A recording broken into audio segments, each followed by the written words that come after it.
Welcome to Putting on a Better Face. I'm ZGALA, and I'm going to be putting on a better face, hopefully, real quick because I'm off to my mother's. But I wanted to talk about something that's been on my mind, as usual, while I've tracked down these little hairs that keep coming back, as usual. And that is the book I'm working on. The topic of the book I'm working on has been, so it was emotional mastery, and lately I've been shifting it to The Shift. And happy to say I am the author of the future bestseller, The Shift. And I'm yammering about it because I think I got to figure out how to articulate this in a way that is valuable to you. And that's the part where I fall down a lot, because what I see as valuable isn't always the same as what people value. That makes sense. I know it does. Ooh, there's a lot of hairs in there. Yeah. So The Shift, the problem with selling it, the idea, I think it's a concept we're all familiar with in our own ways. And I don't think I'm really introducing a new concept necessarily, or even at all, but I'm trying to point out that it's something you got to keep doing over and over again. A lot like pulling out these hairs if you don't want them theirs. And I guess that makes me pause and think about why they keep coming back. Why do those negative thoughts keep coming back? Why do those self-defeating patterns keep re-emerging? Not that these hairs are really self-defeating. They're not. I mean, they're self-defeating in the line that I want to call my eyebrow, but that's not a very big deal. And I suppose in the schema of nature, our overwhelm and our wars and our getting out of hand really isn't that big a deal either, just to us, right? And yeah, I think even if it only matters to us, that doesn't mean that it doesn't matter. I got something weird in my eyelash hairs. I don't want to pluck any of those out. And I can't see it without my glasses. Oh, I did pluck some out anyway. See how that is? I seem to be shedding a lot of eyelashes today. That's no good. That's not something you want to see. Anyway, back to The Shift. It's a lot like brushing your teeth every day, changing your socks every day.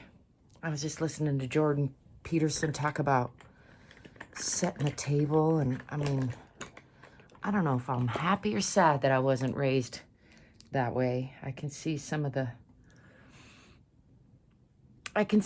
benefit of having a lot more formality. Then again, seems like it takes up a lot of time for things that don't matter that much. But I imagine that's why I spend a lot of time by myself.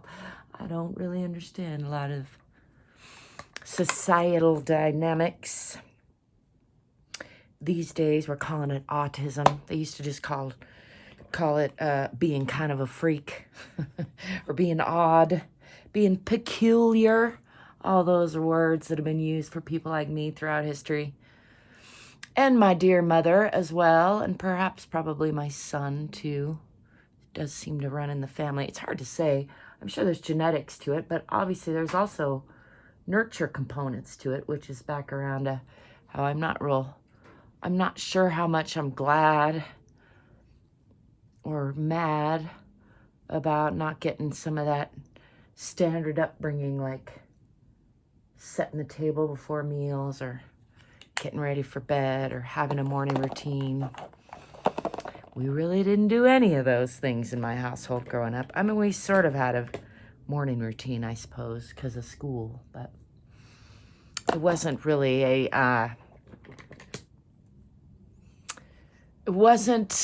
a a foundational part of my upbringing, like in a way that taught me things about how to cope with other humans.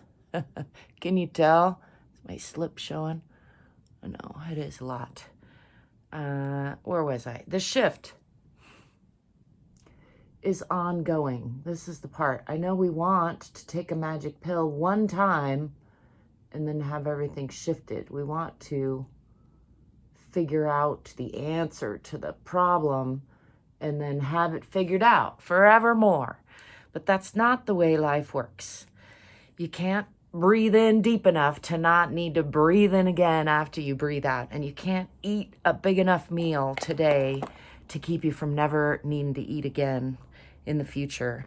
And similarly, you can't shift perfectly enough that you're never going to have to shift again down the road.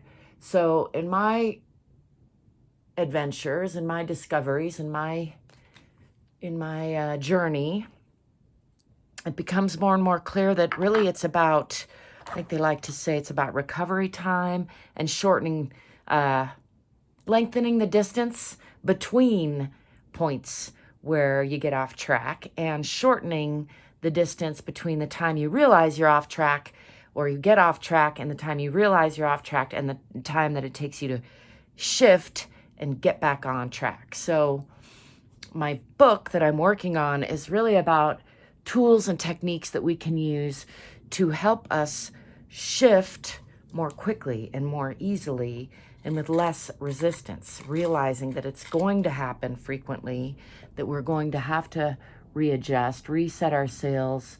The majority of us are quite, I was going to say naive, but that sounds belittling. But, you know, we have a lot of room for improvement. I'll just speak for myself. I have a lot of room for improvement. I feel like I've done a lot of work.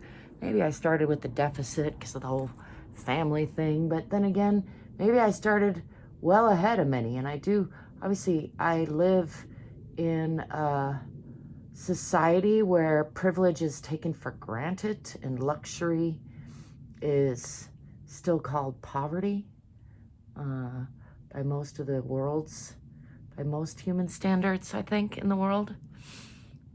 And I only know that intellectually. I know it perhaps a little bit more than some because I did grow up in the country in what most people would consider not extreme poverty, but pretty poverty. You know, we had government cheese, and I know we're lucky to have that. And no running hot water in our house. Now, this is back in the 70s when there were more people like that. Not everyone, but it was less unusual in rural areas. It's still probably more usual than some of you think. I don't know. I'm curious to know about that. Do you know anyone? Have you ever lived in a home that didn't have running hot water, for example, or electricity, or running cold water at all, or indoor plumbing, had to use an outhouse? We had that growing up. I'm just curious. Oh, I forgot my second layer of lipstick. One of my favorite authors, Elizabeth Gilbert, when asked for good advice, said, 2 shades of lipstick is always better than one. One of my favorite pieces of advice from a famous author. Anyway, I'm off to lunch with my mother, and I'm giving myself this little lecture on achieving the shift more easily and more rapidly, and hanging on to my own coherence for a longer time, hopefully, because I think the mother-daughter, just much like the father-son dynamic, is full of all sorts of wonderful challenges, and my mother and I are no exception to that generality. So while I am really grateful that I get to have lunch with her and really looking forward to spending time with her today and grateful that I get to do that almost every week, it is also challenging and tends to throw me off my emotional stability frequently, because her and I have a lot of unresolved trauma, again, as many parents and children do, in the dynamic of our relationship. And so, so there's lots of opportunity there for me to practice the shift or the holding of coherence, so that I don't need to practice the shift, which is sort of the level 2 shift, right? Beforehand, the preemptive shift. Ooh, it's getting fancy. Let me know if you have any thoughts about any or all of that. And I'd love to know if you know anyone or have ever lived yourself in a home without those modern conveniences. I know some of you might be living in all sorts of places that I don't even know about. I recently noticed a little surge in my non-American viewers. Hi. And so I would love to know more about where you're coming from and what level of luxury and privilege you feel or don't feel where you live there. How regular is that? Maybe you would be willing to share that in the comments and enlighten me and perhaps someone else. I would love that. I thank you in advance if you do. I thank you for being you. I like to remind you to give me a thumbs up and subscribe to the channel if you haven't already, because that helps me out a lot. I like to remind you too, I'm not here to give any makeup advice.